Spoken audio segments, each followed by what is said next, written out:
اچھا مجھے یہ بتائیے گا کہ آپ کو لگتا ہے کہ موسمیاتی جو تبدیلیاں ہیں اور اس ہیٹ ویو کی سب سے بڑی وجہ جو ہے وہ کون سے عوامل ہیں؟ What are the factors? کیونکہ ہم لوگوں نے فیکٹرز بہت بار ڈسکس کیے ہوئے ہیں. آف کورس وہ فیکٹرز پاکستان میں ڈفرینٹ ہوں گے مگر یورپ جیسے بر اعظم میں وہ factors can be very much different. تو واٹ ڈو یو سجیسٹ؟ سب سے بڑا فیکٹر ہے کہ یہ جس میں ابھی بات کری تھی ہیٹ ڈوم یا اومیگا بلاک، اس کا سب سے بڑا فیکٹر ہوتا ہے سمندر کا گرم ہونا. سر جب سمندر دنیا میں گرم ہونا شروع ہو جائے، کیونکہ سمندر ایکٹ کرتے ہیں کاربن سنکس کے طور پہ، اپنے اندر جذب کرتے ہیں یہ گرین ہاؤس گیسز کو، تو اس کا مطلب ہے کہ دنیا میں گرین ہاؤس گیسز کا اخراج بہت زیادہ بڑھ رہا ہے اور سمندر گرم ہونا شروع ہو گئے. اسی لیے ہمارے خطے میں ایل نینو ہے تو دوسرے خطوں میں یہ ہیٹ ٹریپنگ میکینزم، اب جیسے آج سے نارتھ امریکہ میں بھی ایک ہیٹ ڈوم کی سچویشن بن رہی ہے، جس کا مطلب ہے کہ جو ہیٹ وہاں پہ سورج کی شعائیں ہیں وہ ٹریپ ہو رہی ہیں اور وہاں پہ بھی گرمی کا موسم بڑھے گا. تو یہ بالکل یہ سمندر جب گرم ہوتے ہیں، جنگلات جب کم ہونا شروع ہو جاتے ہیں، تو یہ اس طرح کے معاملات جو ہے وہ زیادہ ہوتے ہیں، کیونکہ یہ سارے ویدر پیٹرن آپ کے سمندروں سے ڈٹرمن ہو رہے ہوتے ہیں. تھینک یو سو مچ زینب نعیم ہمارے ساتھ موجود تھیں، weather climate expert. Of course ہم ویدر جرنلزم کے حوالے سے، کلائمیٹ جرنلزم کے حوالے سے ہم سٹوریز اس لیے بھی کرتے ہیں تاکہ آپ کو پتہ لگے کہ پوری دنیا میں جو ہے کلائمیٹ چینجز جو ہیں وہ متوقع بھی ہیں اور ہو بھی رہے ہیں. اور پاکستان تو آپ کو پتہ ہے افیکٹ ہوا ہی ہوا، جو ہم پچھلے کئی مہینوں سے اس پہ بات کر رہے ہیں. مگر اس کے ساتھ ساتھ یورپ جو ہمیشہ سے ہی ایور گو پلیس ہوتی تھی، جہاں ہمیشہ سے ٹھنڈ ہوائیں اور اس کے ساتھ اس کا انفراسٹرکچر جو ہمیشہ سے اچھا سمجھا جاتا تھا، مگر وہاں بھی ہیٹ ویو، ہیٹ سٹریس اور اربن افیکٹ ہیٹ کی وجہ سے جو ہے واقعی لوگ مشکلات کا شکار ہیں. اور نہ صرف مشکلات کا شکار ہے بلکہ آپ نے دیکھا ہے جس طریقے سے ایئر کنڈیشنز کی شاپس جو ہیں وہاں لوگوں سے بھری ہوئی ہیں، people are trying to buy them. اور اس کے ساتھ ساتھ لوگوں کی ایئرپورٹ پہ بہت بڑی تعداد موجود ہے جو کہ مائگریٹ کر رہی ہے، ڈفرینٹ جگہوں پہ جا رہی ہے تاکہ ان کو کولنگ افیکٹ آئے، کیونکہ وہ ایسا کانٹیننٹ ہے جہاں لوگ جو تھے they are not ready for this to adapt such weather change. تو ویورز یہاں ہم نے چھوٹی سی بریک لینی ہے، بریک کے بعد ہم واپس آ رہے ہیں، آپ لوگ ہمارے ساتھ رہیں.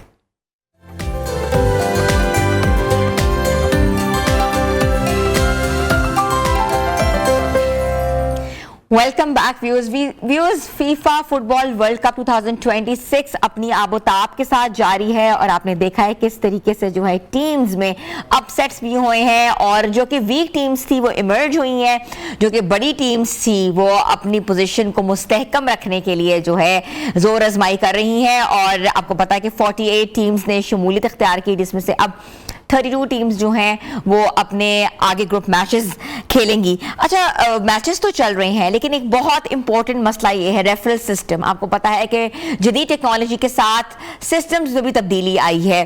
ریفری جو ہوتا ہے اس کی بہت امپورٹنٹ ڈیوٹی ہوتی ہے، مگر سم ٹائمز جو ہے کچھ چیزیں ایسی کہتے ہیں کہ پلک جھپک کے ساتھ ہو جاتی ہیں کہ وہاں سسٹمز جو ہیں وہ کہ ایک مین پاور نہیں بلکہ ٹیکنالوجی بیس سسٹمز کو لگانا پڑتا ہے.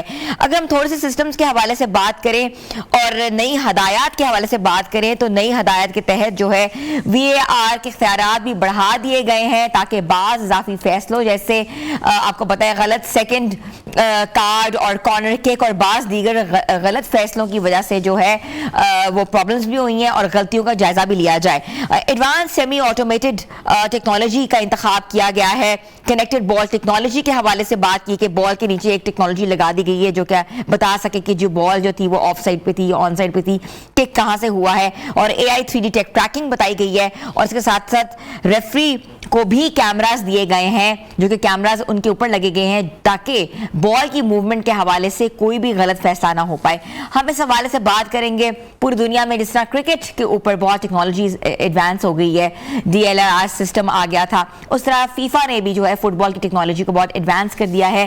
اور ایڈوانس ٹیکنالوجی کے ساتھ ساتھ جو ہے ایک نیا دور جو ہے اس میں داخل ہوا ہے اور یہ بھی دیکھنا ہے کہ اس سے جو کھیل متاثر تو نہیں ہوگا، کھیل کی رفتار برقرار رکھی جائے گی. اور اس کے ساتھ ساتھ یہ بھی سوچا جا رہا ہے کہ ان چیزوں سے جو ہے کسی بھی سسٹم کے اندر یا کسی بھی پلیئر کو یا کسی بھی ٹیم کو جو ہے غلط فیصلے کی وجہ سے جو ہے وہ کوالیفائنگ راؤنڈ سے نہ نکالا جا سکے. تو آج ہمارے ساتھ موجود ہیں سابق فیفا اسسٹنٹ ریفری یاسر رحمان صاحب، جن کو ویلکم کرتی ہوں. السلام علیکم یاسر. وعلیکم السلام، تھینک یو سو مچ. جی یاسر، آپ کو پتا ہے کہ ہمیشہ سے ہی فٹ بال کو بہت ایک نازک کھیل سمجھا جاتا ہے. کیا فٹ بال ہے، بس گول ہوتا ہے تو ہمیں سمجھ آتی ہے بس گول ہو گیا ہے، مگر اس کے بھی تقاضے ہیں. آف سائڈ پہ ہوا ہے، آن سائڈ پہ ہوا ہے، کہاں ہوا ہے، اور اب اتنی ٹیکنالوجی بڑھا دی گئی ہے. اس کی وجہ کیا تھی؟ بیسیکلی اس کے پیچھے ایک پوری ٹیکنیکل ٹیم ہے فیفا کی، جو کہ ہر آئے دن کے ساتھ فٹ بال کو ایک جدید تقاضوں پہ لانے پہ مصروف عمل رہتی ہے. تو یہ ساری جو نئی جدت ہے فٹ بال کے اندر، یہ جو فٹ بال ریفریز ہیں ان کو ہیلپ آؤٹ کرنے کے لیے انٹروڈیوس کروائی گئی ہیں، تاکہ وہ معاون ثابت ہوں میکسیمم جو ہے ایگزیکٹ ایکوریٹ ڈیسیژنز لینے میں. اور میں آپ کو بتاتا چلوں کہ یہ ٹیکنالوجیز ایک ہیلپنگ ٹولز کے طور پہ تو یوز ہو سکتی ہیں اور ہو بھی رہی ہیں، لیکن کبھی بھی یہ ہیومن جو فیکٹر ہے اس کو ریپلیس نہیں کر سکتی. At the end of day جو فائنل ڈیسیژن ہوتا ہے وہ ہمیشہ ریفری کا ہی ہوتا ہے. اور یہ V R system, goal line technology اور ریفری کیمراز، یہ ساری جو جدید انوینشن ہیں، یہ صرف اور صرف فٹ بال کو ایک جدید تقاضوں پہ لانے میں اور جو اس میں مسٹیک کے چانسز ہوتے ہیں اس کو منیمائز کرنے کے لیے ان سب کا استعمال کیا جا رہا ہے. ٹھیک ہے. اچھا، یہ استعمال تو ہو رہی تھی، مگر ریفریز کو سب سے بڑے چیلنجز کون سے تھے جس کی بنیاد پر یہ سسٹمز متعارف کرائے گئے؟ دیکھیں، جدید اس دور میں کیونکہ سوشل میڈیا کا دور ہے، سب سے بڑا جو چیلنج ریفریز کو فیس کرنا پڑتا تھا وہ سوشل پریشر تھا، کیونکہ ہیومن ایرر ایک نیچرل فیکٹ ہے اور جس کو نیگلیکٹ نہیں کیا جا سکتا. آلدو فیفا اپنے ہائی لیول کمپٹیشنز کے لیے ایک پراپر سسٹم ہے جس کے تحت میچ آفیشلز کو ریفریز کو پریپیئر کرتی ہے، لیکن پھر بھی کہیں نہ کہیں بہتری کی گنجائش ہمیشہ موجود رہتی ہے. تو اس سوشل پریشر کو اور ان تمام جو پوسیبل فیکٹرز ہیں جس کی وجہ سے کسی بھی ٹیم یا کسی کی رینکنگ میں اور کسی بھی میچ کے ڈیسیژن پہ افیکٹ ہو سکتا تھا، اس کو منیمائز کرنے کے لیے فیفا نے یہ ساری جو لیٹسٹ ٹیکنالوجیز ہیں وہ انٹروڈیوس کروائی، اور اس کے بہت سارے پازیٹیو جو ریزلٹس ہیں وہ بھی سامنے آ رہے ہیں. اچھا یاسر، یہ جو advance semi automated of sight technology ہے یہ کیسے کام کرتی ہے؟ اس ٹیکنالوجی سے آپ کیا رول آؤٹ کر سکتے ہیں؟ یہ advance semi automated of sight technology ہے، یہ بیسیکلی ایک اے آئی بیسڈ ٹیکنالوجی ہے جس کے تحت بہت ہی کم ٹائم میں یہ ہیلپ آؤٹ کرتی ہے ریفریز کو بہتر اور کریکٹ آف سائٹ ڈیسیژن کو لینے میں. ٹھیک ہے. اچھا، اور جو بال کنیکٹڈ ٹیکنالوجی ہے وہ کیسے کام کر رہی ہے؟ جی، یہ بال کنیکٹڈ جو ٹیکنالوجی ہے وہ بیسیکلی گول لائن ٹیکنالوجی اس کو بولتے ہیں، کہ سم ٹائم پچھلے ریسنٹ ایونٹس میں فیفا کی جو ٹیکنیکل ٹیم ہے وہ آبزرو کرتی ہے کہ سم ایونٹس میں بعد میں ویڈیوز آتی ہیں جس میں کچھ سم ٹائم بال گول لائن کراس کر چکا ہوتا ہے اور ہیومن آئی جو ہوتی ہے وہ اس کو اس طرح سے ڈیٹیکٹ نہیں کر پاتی، اور آن ٹائم کئی دفعہ جو ہے غلط ڈیسیژن بھی ہوئے اس پہ. تو اس کو 100% انشور کرنے کے لیے یہ بال کے ساتھ جو چپ ایک انہوں نے لگا دی گئی ہے، جب بھی بال گول پوسٹ کے اندر سے گول لائن کراس کرتا ہے تو یہ سگنل ریفری ٹیم کو دیتی ہے، جس سے وہ کنفرم ہو جاتا ہے کہ 100% جو بال ہے وہ گول لائن کراس کر گیا ہے. That means goal has been scored. ٹھیک ہے. اچھا، یہ جو ریفری کو جو کیمراز انہوں نے انسٹال کر دیے گئے ہیں، یہ کہاں کیے گئے ہیں؟ یہ کیمراز کیسے ڈیٹیکٹ کرتے ہیں اور کیا ڈیٹیکٹ کر رہے ہیں؟ جی، کیونکہ جب سے وی آر سسٹم انٹروڈیوس کروایا گیا ہے تو فیفا نے ریفریز کی باڈی کے ساتھ ایک کیمرا لگا دیے ہیں، کہ جب بھی وی آر انٹرویو کرنا چاہتا ہے تو وہ اس اینگل سے بھی اس انسیڈنٹ کو دیکھ سکے تاکہ ایک کریکٹ ڈیسیژن لیا جا سکے. یہ ریفری کی باڈیز کے ساتھ منسلک ہوتے ہیں اور پھر یہ ہیلپ آؤٹ کرتے ہیں جو ویڈیو اسسٹنٹ ریفریز ہیں اس ٹیم کو جب بھی انہیں انٹروین کرنا ہوتا ہے، تاکہ وہ ہیلپ آؤٹ کریں ریفری کو جب بھی وہ ریویو کے لیے جاتا ہے، اور اس کے پیچھے سپورٹنگ جو ٹیم ہے وی اے آر کی اس کو ایک کریکٹ ڈیسیژن لے. اور یہ جو AI 3D ٹریکنگ ہے یہ کیسے کام کر رہی ہے؟ یہ اے آئی بیس ٹیکنالوجی ہے جو بہت کم ٹائم میں جو ایگزیکٹ ڈیسیژن ہے، کریکٹ ڈیسیژن، وہی وی آر ٹیم کو ہیلپ آؤٹ کرتی ہے. ایک اسپیسیفک سگنل ہوتے ہیں اسپیسیفکلی آف سائڈ کے لیے، تو اس میں بہت 0% چانسز رہ جاتے ہیں ریسنٹ میچز میں ہم نے دیکھا بھی کہ اس طرح کے کچھ ڈیسیژنز کے نیشنز کی ہار جیت اور ٹیموں کی کوالیفیکیشن اور ڈسکوالیفیکیشن میٹر کرتی ہے. ریسنٹ ایران کے میچ میں ہم نے دیکھا کہ جو ایڈیشنل ٹائم کے اندر ایک آف سائڈ پوزیشن پہ گول سکور ہوا کیونکہ بہت ہی منیمم مارجن تھا, لیکن وہ اسی ٹیکنالوجی کی بیس پہ وہ ڈیٹیکٹ ہوا اور جس کی وجہ سے وہ گول وی آر کے انٹرویو کے بعد میں ڈس الاؤ کرنے پڑا, جس کی وجہ سے ایران کی ٹیم ہے جو نیکسٹ راؤنڈ کے لیے کوالیفائی نہیں کر سکی. تو اٹس ریئلی ہیلپ فل, یہ جو ٹیکنالوجیز ہیں یہ نو ڈاؤٹ بہت ہیلپ آؤٹ کریں گی, لیکن at the end of day میں پھر کہوں گا کہ یہ جو ہیلپنگ ٹولز کے طور پہ تو یوز کی جا رہی ہیں اور جو بہت بہتر نتائج سامنے آ رہے ہیں, لیکن کبھی بھی یہ ہیومن فیکٹر کو ریپلیس نہیں کر سکتے. اچھا بالکل, آپ نے بڑی زبردست نشاندہی کی ہے ایران کی ٹیم کے ساتھ جو ہوا ہے, کیونکہ بہت چیزیں سوشل میڈیا پہ بھی آئی ہوئی ہیں اس ٹیم کے حوالے سے, جہاں انہوں نے فیفا سے بھی کمپلین کی ہے, ان کے ساتھ زیادتی ہوئی ہے. آپ کو لگتا ہے کہ زیادتی کی گئی ہے یا ہوئی ہے, یا that was deliberately been done? I think there's a distortion in line, اور جیسے ہی he comes back we'll definitely talk on it, because آپ کو پتہ ہے کہ ایرانی ٹیم جو ہے وہ کوالیفائی نہیں کر پائی, اور ٹیم جو ہے ان کو یہ بھی پرابلمس تھیں کہ ان کے ساتھ زیادتی ہوئی ہے. we'll talk about it, but still جو وی آر سسٹم ہے it's a better system operating.